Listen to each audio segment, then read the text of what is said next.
চট্টগ্রামের শীর্ষ সন্ত্রাসী হিসেবে পরিচিত মোবারক হোসেন ওরফে ডেভিড ইমনকে গ্রেফতারের পর একের পর এক নতুন তথ্য বেরিয়ে আসছে। এবার তাকে অস্ত্র মামলায় 10 দিনের রিমান্ডে নেওয়ার আবেদন করবে পুলিশ। আর জিজ্ঞাসাবাদে পাওয়া তথ্যের ভিত্তিতে উদ্ধার করা হয়েছে বিদেশি পিস্তল, এলজি সহ একাধিক অস্ত্র। বৃহস্পতিবার সকালে সংবাদ সম্মেলনে চট্টগ্রাম পুলিশ সুপার মাসুদ আলম জানান, উদ্ধার হওয়া অস্ত্রের ঘটনায় নতুন মামলা করা হচ্ছে। পাশাপাশি ফটিকছড়ি থানার আগের একটি অস্ত্র মামলায় ডেভিড ইমনকে গ্রেফতার দেখিয়ে 10 দিনের রিমান্ডে নেওয়ার আবেদন করা হবে। শীর্ষ সন্ত্রাসী মোবারক হোসেন ইমন ওরফে ডেভিড ইমন সহ যে 5 জনকে গ্রেফতার করা হয়েছে এবং তাদের দেখানো মতো বা তাদের কাছ থেকে একটি বিদেশি পিস্তল, 2টি এলজি সহ অন্যান্য দেশীয় অস্ত্র উদ্ধার করা হয়েছে।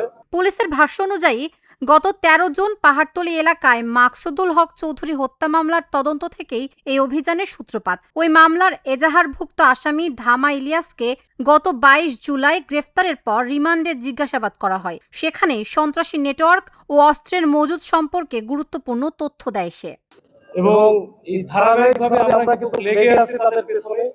লেগে থাকার একটা পর্যায়ে গত 22 তারিখে, এই মাসের গত কয়েকদিন আগে 22 তারিখে আমরা ওই মামলা, যেটা মাসুদ হত্যা মামলা, অন্যতম আসামি এবং এজাহার নামী আসামি ইলিয়াস ওরফে ধামা ইলিয়াস, তাকে কিন্তু আমরা গ্রেফতার করতে সক্ষম হই। রিমান্ডে পাওয়া তথ্য যাচাই করে গত 29 জুলাই যশোর জেলা পুলিশের সহযোগিতায় ঝুমঝুমপুর এলাকায় অভিযান চালায় চট্টগ্রাম জেলা গোয়েন্দা পুলিশ। সেখান থেকে ডেভিড ইমন সহ আরও 4 জনকে গ্রেফতার করা হয়। পুলিশ জানিয়েছে, ডেভিড ইমনের বিরুদ্ধে চট্টগ্রাম নগরী ও জেলার বিভিন্ন থানায় খুন, অস্ত্র ও চাঁদাবাজি সহ অন্তত 13টি মামলা রয়েছে।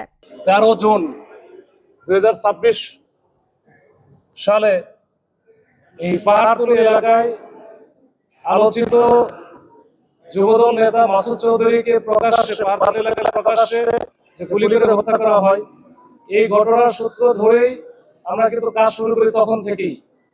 এবং এই ঘটনার সাথে যারা যারা জড়িত ছিল প্রত্যক্ষভাবে এবং পরোক্ষভাবে সবাইকে আমরা শনাক্ত করতে সক্ষম হই এবং তখন থেকে তাদের পিছনে আমরা লেগে থাকি।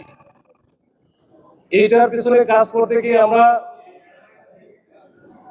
তাদের সম্পর্কে এই যে আমাদের যে গোয়েন্দা তথ্য, স্থানীয় তথ্য এবং আমাদের যে তথ্য চলছে না বিশ্লেষণ, এটা করে আমরা গুরুত্বপূর্ণ অনেক তথ্য পাই। এরপর গ্রেফতার আসামিদের দেওয়া তথ্যের ভিত্তিতে বুধবার দিবাগত রাত 3:30টার দিকে ফটিকছড়ির কাঞ্চননগর ইউনিয়নের মানিকপুর গ্রামের একটি পরিত্যক্ত বসতবাড়িতে অভিযান চালানো হয়। সেখান থেকে উদ্ধার করা হয় একটি বিদেশি পিস্তল, 2টি দেশীয় এলজি ও বেশ কয়েকটি দেশীয় অস্ত্র। যাওয়ার চেষ্টা করে চট্টগ্রাম থেকে ঢাকা, এই যে চট্টগ্রাম থেকে ঢাকা যাওয়ার পথে আমরা ওই দাউদকান্দি যে এলাকাটা, ওইখানে আমাদের কুমিল্লা জেলার যে পুলিশ আছে, এসপি স্যারের সহযোগিতায় আমরা চেষ্টা করেছিলাম, কিন্তু পরবর্তীতে আমরা সফল হতে পারি না। এরপরে ঢাকাতে ঢুকে যাই, তার ওখানে গিয়ে কিন্তু গাড়ি বদল করে, তা ইভেন তাদের যে ড্রাইভার পর্যন্ত চেঞ্জ করে ফেলে। চেঞ্জ করে এটা একটা পর্যায়ে আমাদের কাছে খবর আসে বা আমরা ওইভাবে এটা নিয়ে খবর পাই যে খুলনার দিকে যাবে। আমরা কিন্তু সেইভাবে এই যে পদ্মা সেতুতে যে টোল প্লাজা আছে, ওইখানেও কিন্তু আমরা একটা চেকপোস্ট স্থাপন করি। বিশেষ করে ওইখানকার মুন্সিগঞ্জের পুলিশ সুপার স্যারের তাৎক্ষণিক রেসপন্সে ভালো একটা আমরা চেকপোস্ট করি। কিন্তু আমাদের ব্যাড লাক যে আমরা ওই সময় আসলে ওইখানে ধরতে পারি নাই। এরপরে আমরা পাস করে চলে যাই।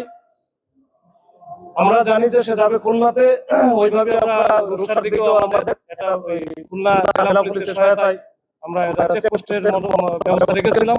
কিন্তু ইতিমধ্যে তারা তো বারবার আসলে অনেক ডিসিশন চেঞ্জ করে। তারা হঠাৎ করে ওই গোপালগঞ্জ থেকে নড়াইলের দিকে ঢুকে যায়। তখন রাত আসলে প্রায় 3:30টার মতো বাজে।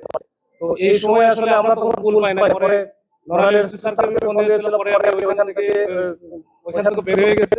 এরপরে যশোরের এসপি স্যারের সাথে যোগাযোগ করে ওইখানে লাকিলি স্যারকে আমি পেয়ে গেছি এবং স্যার একেবারে প্রথম কলেই ধরেছেন এবং সাথে সাথে আমাকে একটা টিম অ্যাসাইন করে দিয়েছেন বা আমার সাথে ট্যাগ করে দিয়েছেন। আমি ওই টিমকে সার্বক্ষণিকভাবে সহায়তা করে এবং কোথায় কি যাচ্ছে আমরা সব আপডেট দিয়ে, আপনারা জানেন যে যশোরে যে ঝমঝমপুর এলাকা, ওইখানে মোটামুটি ভোরের দিকে 5টা বা এরকম 5:15টার দিকে আমরা কিন্তু এই যে ডেভিড ইমন সহ আরো 3 জন মানে সব মিলে 4 জনকে ওখানে গ্রেফতার করতে সক্ষম হই এবং আমাদের টিমটা পিছনে ছিল।